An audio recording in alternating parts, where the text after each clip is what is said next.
I shall not allow him to perish in that desolate place.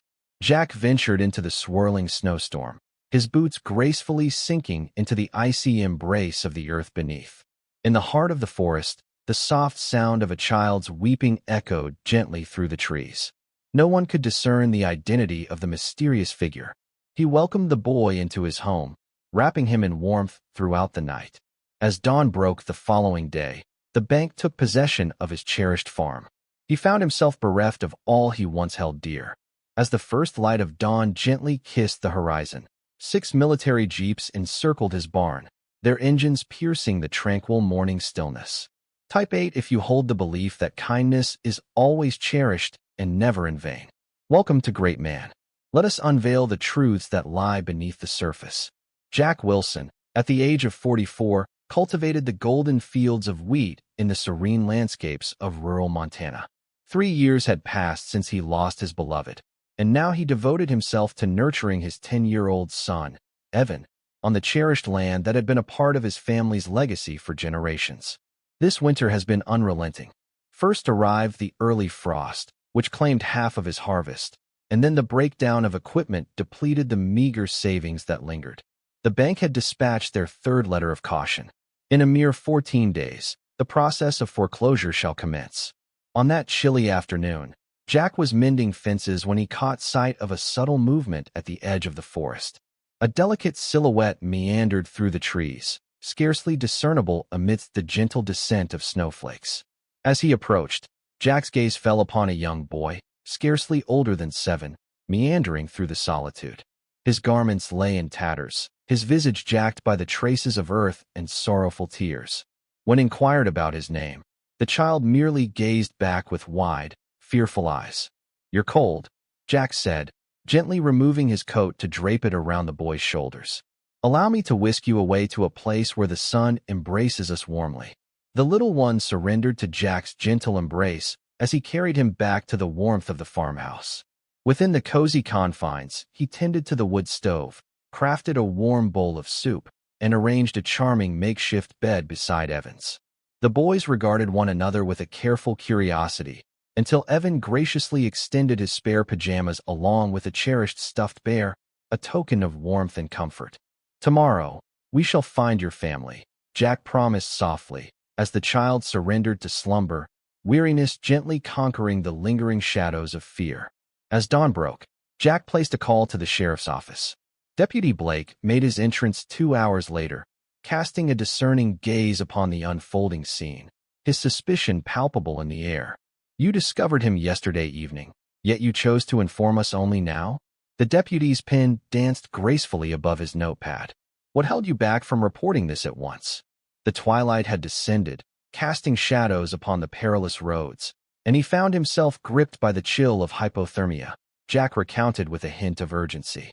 He craved the comfort of warmth and nourishment, rather than a journey through the biting chill of a blizzard.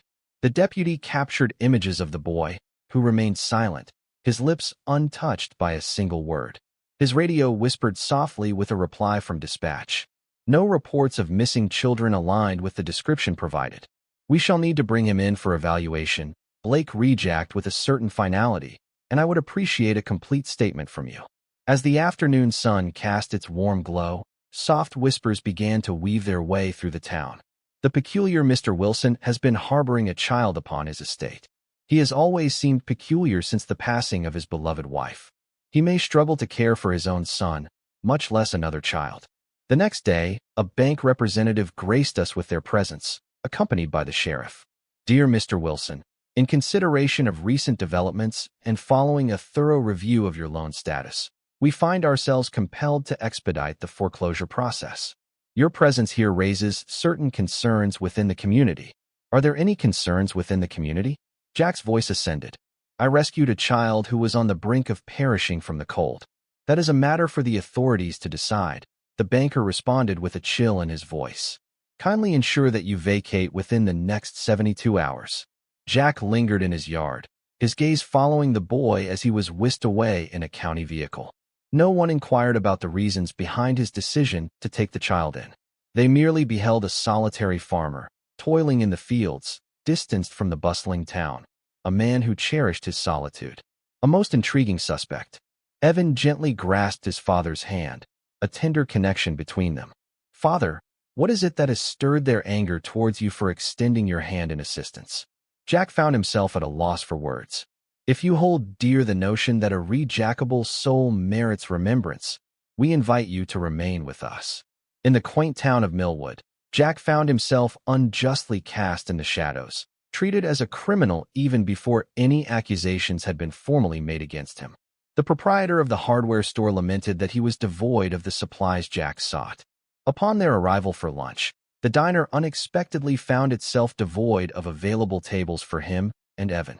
Even the esteemed principal of the school gently proposed that Evan might find solace in a few days at home until the circumstances were illuminated.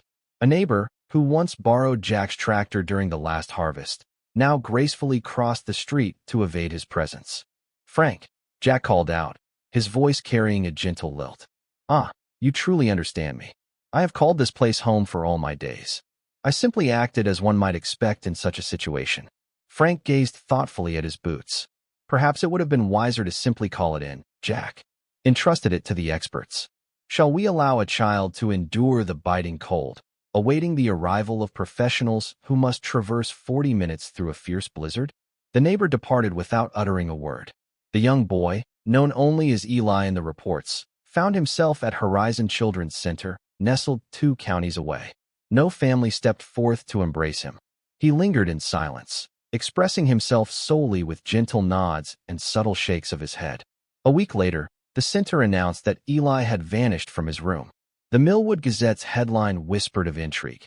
Child previously held at a mysterious farm, now missing once more. The suggestion was undeniably clear. Jack found himself summoned for an additional round of inquiries. He sat in the sheriff's office, his hands folded with a serene grace, even as a tempest of anger simmered within. Jack recounted, for what seemed like the 100th time, how he had discovered a child alone in the biting cold and had brought him to safety. "I nourished him, enveloped him in warmth, and reached out to the authorities at the earliest moment of safety. That is the entirety of what transpired." "Then why would he flee from the embrace of proper care?" the detective inquired. Perhaps it was due to his fears? For it was the strangers who whisked him away from the sole sanctuary he had known since that fateful encounter in the woods. His words drifted into silence, unheard and unacknowledged. They beheld merely what their minds had conjured, a man in dire financial straits, grasping onto a piece of land that had slipped beyond his reach. On that fateful night, with merely a day left before their eviction, Jack and Evan found solace in the embrace of the barn. The house had been filled to the brim. The power has been severed. They nestled closely beneath the soft woolen blankets, finding solace in the gentle warmth that lingered from the nearby livestock. "Father," Evan murmured, "shall we ever return to our beloved home?" Jack gently caressed his son's hair, finding it impossible to conceal the truth. "I find myself uncertain, my dear friend. It seems rather unjust. You came to that boy's aid. You have always whispered to me that lending a hand is the noblest of deeds. It is, Evan, always so, even when it demands a price, even if it means sacrificing our beloved farm." Jack swallowed with a hint of trepidation, even in that moment. In the tender hours before dawn, Jack was stirred by a sound beyond his window, the delicate crunch of footsteps upon the frosted grass, only to fade away swiftly into the night. As he gently swung open the barn door, his eyes fell upon an envelope delicately placed upon the ground. Within lay a beautifully penned note.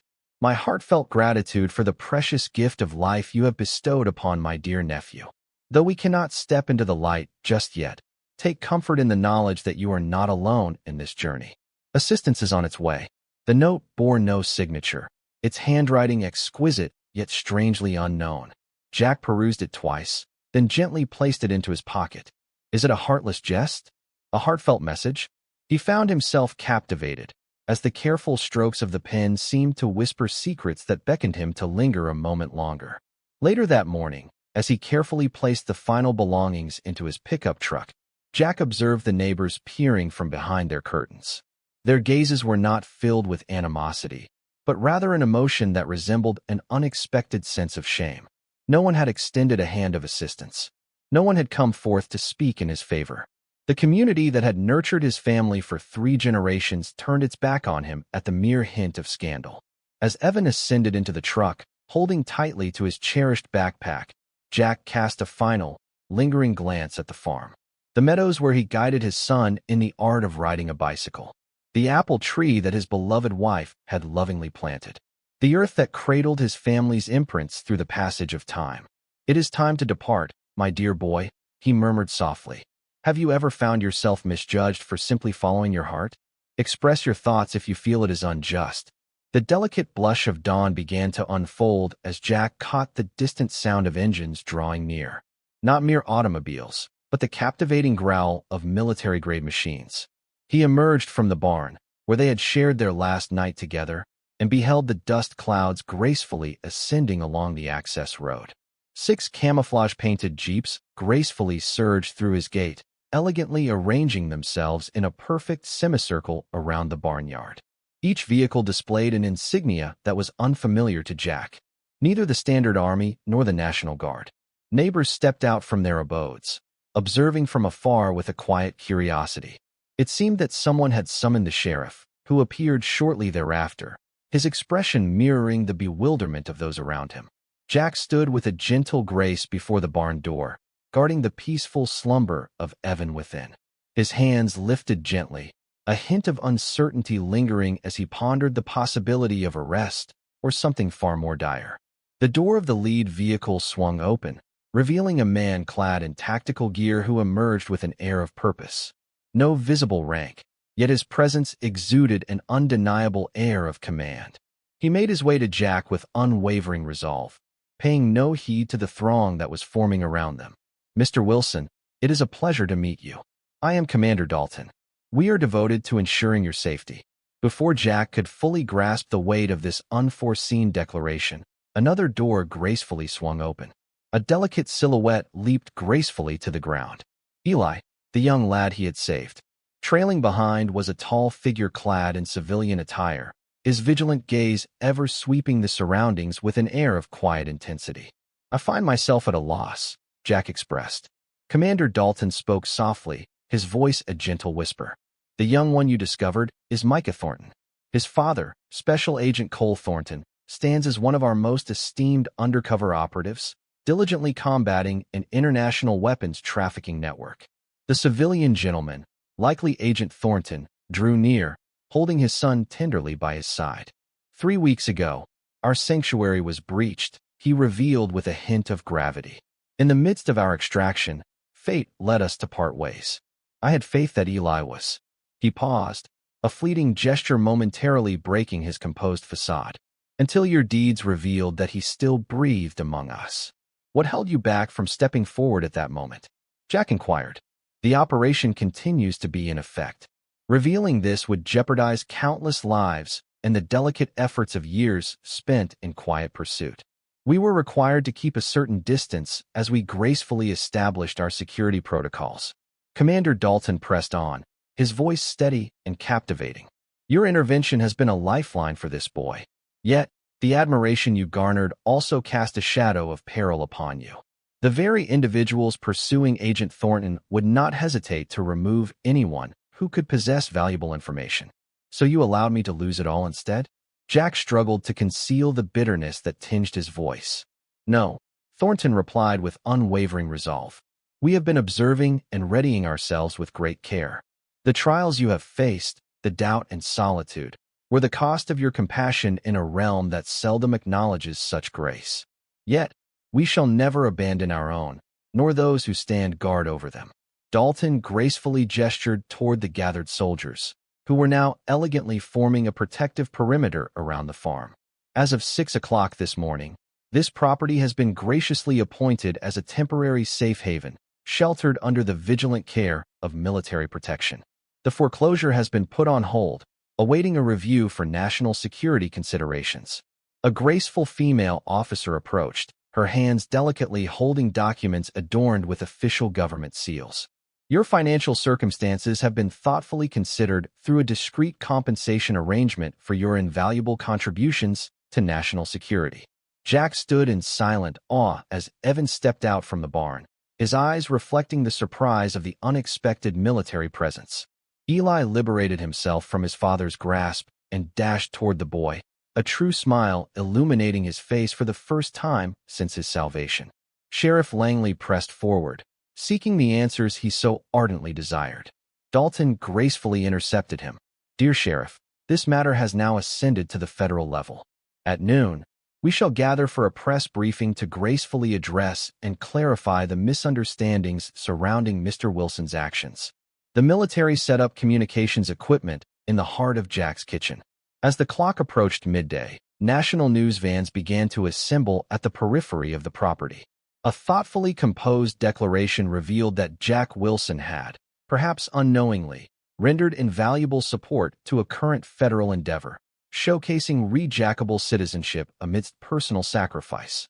In the quiet of the night, the tale underwent a beautiful metamorphosis. Television stations aired poignant footage from Jack's security camera, capturing the moment he bravely carried the half-frozen child through the swirling blizzard to safety. The very neighbors who once turned their backs on him now professed that they never held faith in the accusations made against him. As twilight descended, casting a gentle glow over the surroundings, Agent Thornton discovered Jack in solitude on his porch, while military personnel diligently secured the perimeter. "Since the attack, my son has remained silent," Thornton murmured softly. "The heartache." Yet, he uttered words this morning. Are you aware of what his initial words were? "Is the farmer well and secure?"